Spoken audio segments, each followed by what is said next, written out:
اور معراج کے حوالے سے ہمارا کیا عقیدہ ہونا چاہیے، معراج کا انکار کرنے والے کے لیے کیا شرعی طور پر حکم ہے، اس پر کیا گرفت لازم آتی ہے، یہ بھی بات سمجھنے والی ہے۔ یاد رکھیں عقیدہ معراج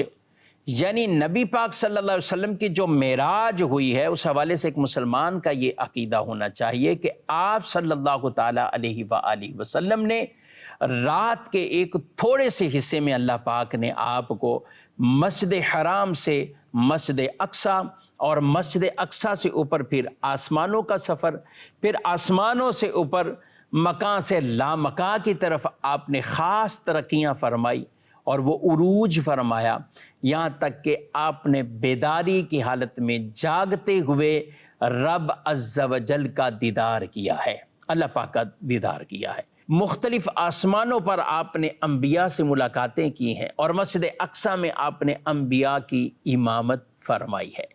یاد رکھیں کہ یہ باتیں جو ہم نے اجمالی طور پر عقیدے کے طور پر عرض کی ہیں، یہ نبی پاک صلی اللہ علیہ وسلم کو خاص اللہ نے وہ قرب عطا فرمایا اور خاص حضور پر یہ عنایتیں اللہ کی، یعنی یہ سے قرب، ایسی ترقیاں، ایسے عروج کسی کو نہیں عطا کیے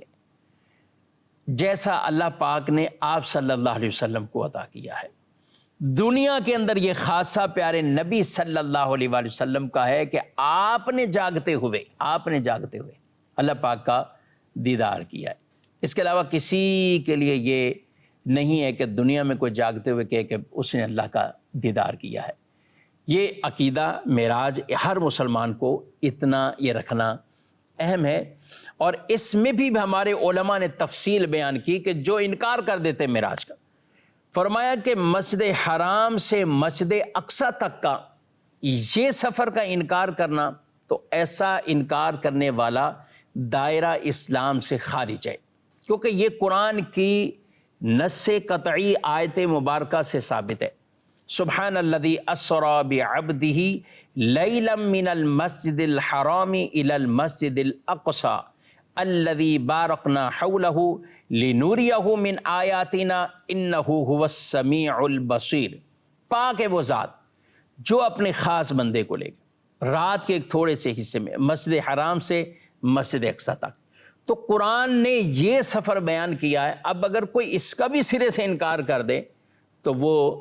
کافر ہوتا ہے، وہ دائرہ اسلام سے خارج ہے۔ اور اس کے بعد آسمانوں کی سیر کرنا، خاص قرب والی منازل تک پہنچنا، انبیاء کرام کی ملاقات، انبیاء کرام کی امامت، اور مختلف جو آپ نے مشاہدات فرمائے ہیں جن کو آپ نے حدیث کے اندر بیان کیا، یہ اتنی حدیث کے اندر موجود گئے کہ ان کی تعداد حد تواتر کے قریب وہ پہنچ چکی۔ اس کے منکر کو گمراہ کہتے ہیں، بد مذہب گمراہ کہتے ہیں جو اس کا انکار کرتا ہے۔ تو پہلی صورت وہ ہی کہ جس کے انکار کی وجہ سے کافر، اور دوسری صورت جس کے انکار کی وجہ سے گمراہی۔ وہ قرآن کی آیت کا گویا کہ انکار کر رہا ہے، اور جو اتنا تو مانتا ہے لیکن اس کے آگے کے معاملات جو احادیث صحیحہ مشہورہ معتمدہ کے اندر آئے ہیں اس کا انکار کرتا ہے تو وہ گمراہ کہلاتا ہے۔ اور جمہور اہل اسلام کا یہ عقیدہ ہے، جمہور اہل اسلام جن میں اکابر صحابہ کرام علیہ رضوان، کہ آپ صلی اللہ تعالیٰ علیہ وآلہ وسلم کی یہ معراج شریف، یہ روح مع الجسم، یہ دونوں کے ساتھ ہی، یہ نہیں کہ یہ کوئی روحانی سفر تھا، جسم وہیں تھا اور روحانی سفر تھا، ایسا نہیں، بلکہ آپ کی یہ مبارک معراج، یہ روح مع الجسم، یعنی آپ کی جسمانی معراج تھی۔ جمہور اہل اسلام کا یہ عقیدہ، اور صحابہ کرام علیہ رضوان کی بھی ایک تعداد، اور اکابرین صحابہ کرام علیہ رضوان کی تعداد اس میں موجود ہے، اور وہ اسی عقیدے پر تھے، اسی کے معتقد تھے۔ ناظرین کرام، نبوت کے 12ویں سال نبی پاک صلی اللہ علیہ وسلم کو یہ معراج ہوئی ہے، یعنی آپ صلی اللہ علیہ وآلہ وسلم کی اس وقت عمر مبارک 51 سال مکمل اور 52 سال میں آپ داخل تھے۔ 40 سال کی عمر میں آپ نے اعلان نبوت فرمایا ہے، اور یہ سارے برس سال جو گزرے تو ظاہر ہے اس میں الہ کلمت الحق کے لیے، تبلیغ دین کے لیے، اللہ کی طرف لوگوں کو بلانے کے لیے، اور عرب کی اس سرزمین سے کفر اور شرک کے خاتمے کے لیے آپ صلی اللہ علیہ وآلہ وسلم نے جو دین کی خدمت کی اور اللہ کے اس پیغام کو آگے پہنچایا، سبحان اللہ، کتنی مشقتوں سے، کتنی تکالیف سے گزر کر، یہاں تک کہ کئی جگہوں پر مختلف انداز سے آپ کو تکلیف سہنا پڑی، برداشت کرنا پڑا۔ اللہ اکبر، کتنے حلم اور بردباری کے ساتھ آپ یہ اللہ کا پیغام یہ آگے پہنچاتے رہے، اور یہ 12 سال گزر گئے۔ ناظرین کرام، بات کرنا آسان ہے، سن لینا بھی آسان ہے، لیکن زندگی کے 12 سال کے اندر ابتدائی مکی زندگی، اس میں تکالیف مشقتیں یہ تھیں، اور ابھی جو مسلمان ہوئے تھے وہ گویا کہ یوں کہے کہ انگلیوں پہ گنے جا سکے ہوں، یعنی ان کی تعداد کوئی ہزاروں کے اندر نہیں ہوئی، جی ہاں، بلکہ انہیں سینکڑوں کے حساب سے آپ کہہ سکتے ہیں کہ اتنے سالوں میں چند سو مسلمان ہوئے، اور پھر خاص طور پر طائف کی طرف سے آپ صلی اللہ علیہ وسلم کو جو تکالیف پہنچائی گئی، وہاں جو آپ تبلیغ کے لیے گئے اور وہاں سے آپ کو ایک تکلیف پہنچی، تو اس میں آپ صلی اللہ علیہ وسلم پر کافی وہ تکالیف تھیں، تو اس پریشانی اور اس غم کو دور کرنے کے لیے اللہ پاک نے آپ کو یہ معجزہ معراج عطا فرمایا، اور آپ نے یہ معراج فرمائی وہ نبوت کے 12ویں سال۔ مہینے میں اختلاف ہے، البتہ زیادہ صحیح اور درست قول یہی ہے کہ آپ صلی اللہ علیہ وسلم کی معراج شریف 27 رجب المرجب کو ہوئی، اور آپ صلی اللہ تعالیٰ علیہ وآلہ وسلم نے اگلی صبح ہی آپ نے اس کا لوگوں میں اعلان فرمایا۔ آپ ام ہانی رضی اللہ تعالیٰ عنہ ان کے گھر پر تھے، اور آپ نے انہیں بھی بتایا، اور پھر آپ نے اس بات کو باہر لوگوں کو بھی آپ نے ارشاد فرمایا، اور کفار نے یہ بات سنتے ہی ایک عجب شور مچایا کہ اب ہمارے پاس ایک ایسی بات آ چکی ہے کہ اگر ہم کسی کو بتائیں گے تو وہ ظاہری طور پر ہی شک و شبہات میں الجھ جائے گا، اور محمد صلی اللہ علیہ وسلم یعنی ان کے دین سے وہ پلٹ جائے گا، ان کے دین سے پھر جائے گا، اور مزید لوگ ان کی طرف نہیں آئیں گے۔ ابو جہل نے بھی بڑا شور مچانے کی کوشش کی کہ اب تو ایسی بات پتہ چل گئی کہ میں لوگوں کو اب یہ بتاؤں کہ لو بھی تمہارے نبی یہ کہتے ہیں کہ میں رات کے حصے میں یہاں سے یہاں گیا، مسجد حرام اور مسجد حرام سے مسجد اقصیٰ، آسمانوں کی سیر، تمہارے نبی یہ کہتے ہیں۔ لیکن قربان جائیں شان صدیقیت پر، حضرت ابو بکر صدیق رضی اللہ تعالیٰ عنہ، وہ صحابی سبحان اللہ کہ ابھی حضور علیہ السلام سے نہیں سنا، ابو جہل سے سنا ہے، اور آپ سنتے ہی جب کہا کہ بھلا یہ بتاؤ کہ کوئی صاحب ایسا ہو سکتا ہے کہ وہ یہ دعویٰ کرے اور یوں پہنچ گیا، تو فرمایا پہلے یہ بتاؤ کہ کہا کس نے؟ کہا تمہارے نبی نے کہا ہے، تمہارے دوست نے کہا ہے۔ کہا سبحان اللہ، میرے نبی کہتے ہیں تو بے شک وہ سچ ہی کہتے ہیں، یعنی اس سے اوپر کا بھی دعویٰ فرمائے تو میں تو اس کی بھی تصدیق کرتا ہوں۔ تو وہ آپ مرتبہ صدیقیت اور صدیقین میں بھی صدیق اکبر سبحان اللہ اس لقب سے آپ مشہور اور معروف ہوئے۔ تو یاد رکھیں کہ انہوں نے تصدیق کی، نبی پاک صلی اللہ علیہ وسلم کی طرف ایک بات کی نسبت ہوئی، اگرچہ ابو جہل سے سنا لیکن فوراً مان لیا۔ یہ ہوتی ہے بات ناظرین کرام عشق کی، محبت کی، حضور سے محبت ہے تو ایسا اعلان آپ نے کیا کہ یہ محبت والی بات ہے، اگرچہ ابھی دشمن کے ذریعے سے مجھ تک پہنچی ہے، میں حضور کی بارگاہ میں پہنچوں گا، پوچھوں گا، یہ بعد کی باتیں ہیں، لیکن کہا کہ تمہارے اعتراضات اور تمہارے شک و شبہات میں میں نہیں آؤں گا، میرے نبی کہتے ہیں تو بے شک سچ فرمایا اور انہوں نے حق فرمایا۔ یہی آج کے ایک مسلمان کا عقیدہ ہونا چاہیے، اور ہمارے علماء یہی بیان کر رہے ہیں، اس پر ہی ہمارے علماء کی کتابیں موجود ہیں۔ تو عقیدہ معراج اسی طرح ہمیں سمجھنا ہے، شک شبہات میں نہیں آنا۔ اللہ پاک نے معراج شریف کو بیان کرنے سے پہلے یہ سبحان سے آیت مبارکہ کا آغاز کیا ہے۔ سبحان سے مراد یہ ہے اللہ کی ذات پاک ہے، ہر عیب سے پاک ہے۔ ذہنوں میں سوالات پیدا ہوں، کیسے گئے، کتنے وقت میں گئے، تھوڑے سے ٹائم میں یہاں سے یہاں چلے گئے، کیسے ہوا؟ تو آپ حضور کی طرف دیکھ رہے ہیں، میں کہوں گا کہ دیکھو حضور کی طرف، لیکن پہلے آیت مبارکہ کی طرف دیکھیں کہ لے جانے والی ذات کون سی ہے۔ لے جانے والی، تو جب لے جانے والی ذات قادر مطلق ہے، اللہ رب العالمین کی ذات ہے، وہ قادر ہے، ہر عیب سے پاک ہے، تو حضور علیہ السلام کا جانا اپنی جگہ، رب تبارک و تعالیٰ کا قادر مطلق ہونا یہ مسلم ہے، یقینی ہے۔ تو جو قادر مطلق ہے وہ اپنے محبوب کو لے گیا۔ تو اللہ لے گیا اپنے خاص بندے کو، اپنے خاص رسول کو مسجد حرام سے مسجد اقصی، اور پھر اس سے آگے کی سیر فرمائی۔ قرآن پاک میں 2 جگہ یہ معراج کا ذکر ہے، یعنی ایک تو سورہ بنی اسرائیل سورہ اسراء بھی سے کہا جاتا ہے، 15ویں پارے کی ابتدا میں ہی اللہ نے اس واقعے کو بیان فرما دیا، اور ایک سورہ نجم میں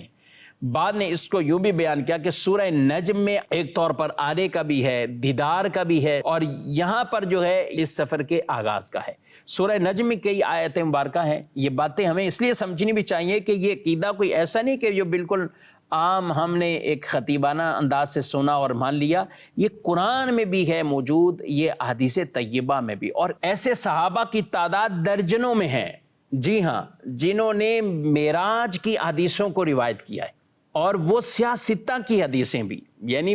دوسری کتب کی حدیث تو ہے ہی ہیں، سیاستہ کے اندر بھی باقاعدہ حدیث موجود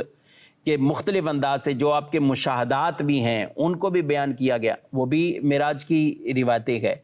پھر عذابات آپ نے بیان کیے، معراج کی رات میں نے یہ دیکھا، تو وہ بھی حدیث بخاری میں بھی ہے، مسلم میں بھی، دیگر سیاستہ کی کتب میں موجود ہے۔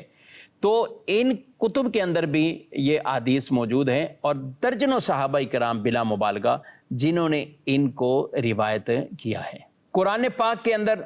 سورہ بنی اسرائیل کی تو آیت سنی، سورہ نجم کی سنی۔ اللہ پاک ارشاد فرماتا ہے، بسم اللہ الرحمن الرحیم، وَالنَّجْمِ إِذَا هَوَىٰ، نجم کہتے ہیں تارے کو، اور یہاں تارے سے مراد محمد صلی اللہ علیہ وسلم کی ذات ہے۔ سبحان اللہ، اعلیٰ حضرت علیہ رحمہ کا انداز بھی نرالا، پیار بھی نرالا، اور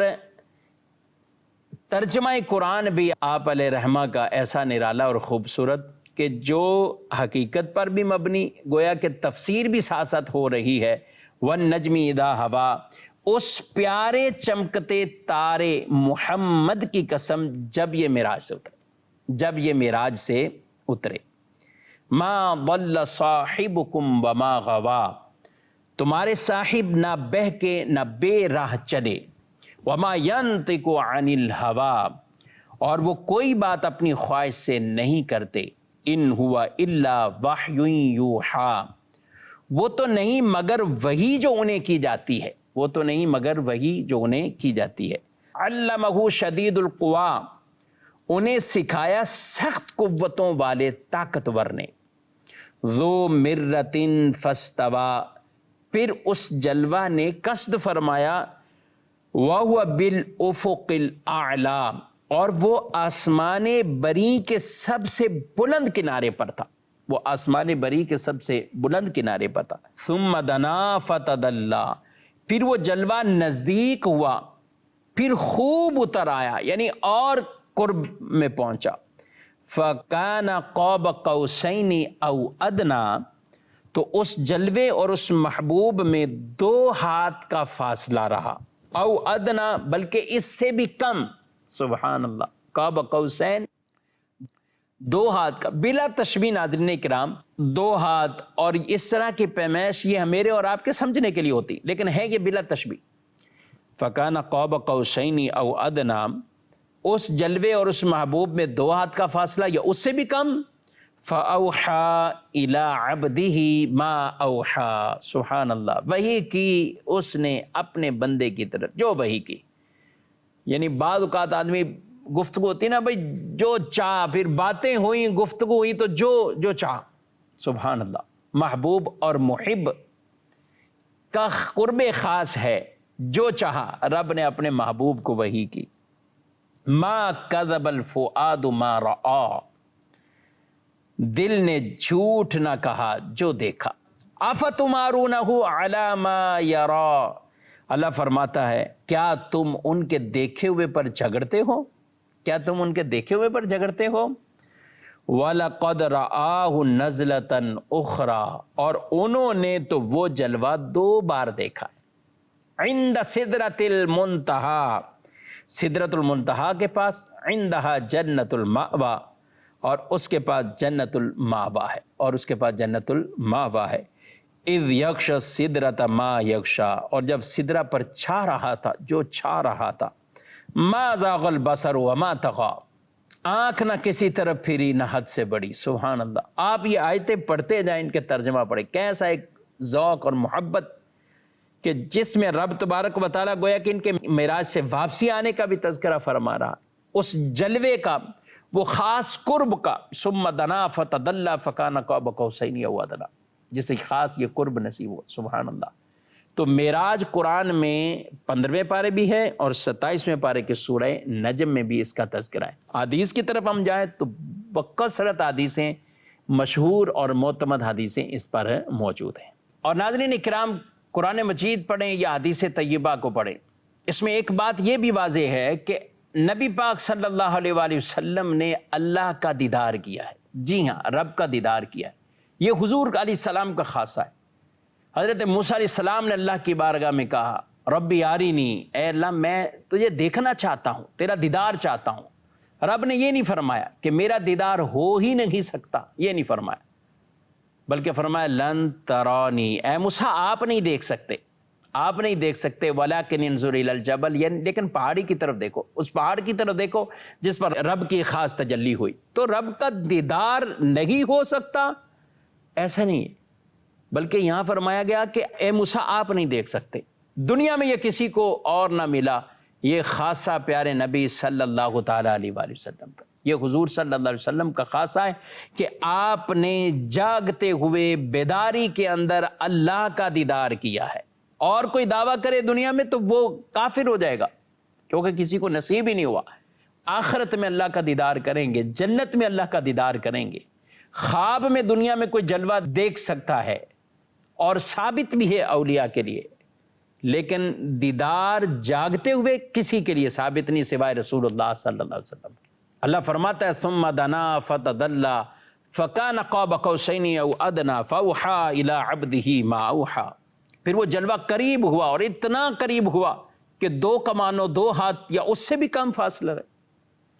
بخاری شریف کی حدیث ہے، نبی پاک صلی اللہ علیہ وآلہ وسلم فرماتے ہیں حتی جاء سدرۃ المنتہی، کہ جب آپ صلی اللہ علیہ وسلم سدرۃ المنتہی پر پہنچ گئے، وَدَنَ الْجَبَّارُ رَبُّ الْعِزَّةِ فَتَدَلَّى، کہا کہ اللہ رب العالمین نے اپنی شان کے لائق قریب ہوا، وہ جلوہ یعنی ان کے قریب ہوا۔ وہ کتنا قریب ہوا؟ حتی کان منہ قاب قوسین او ادنی، یہاں تک کہ 2 کمانوں کے درمیان فاصلہ یا اس سے بھی کم فاصلہ رہ گیا، بلا تشبیہ۔ تو یہ ہمارا عقیدہ ہے، یہ بخاری شریف کی حدیث ہے جس میں یہ بات بیان کی گئی۔ مسلم شریف کی حدیث ہے، حضرت عبداللہ بن شقیق رضی اللہ تعالیٰ عنہ کہتے ہیں کہ میں نے ابو ذر سے کہا لو رأیت رسول اللہ صلی اللہ علیہ وآلہ وسلم لسألتہ، اگر میں حضور کو دیکھتا تو میں ان سے ایک سوال کرتا۔ تو انہوں نے کہا کہ تو کس چیز کے بارے میں سوال کرتا؟ تو کہا کہ میں ان سے سوال کرتا ہل رأیت ربک، کیا آپ نے اپنے رب کو دیکھا ہے؟ تو حضرت ابو ذر کیا کہتے ہیں؟ قال ابو ذر، آپ فرماتے ہیں سألتہ فقال رأیت نورا،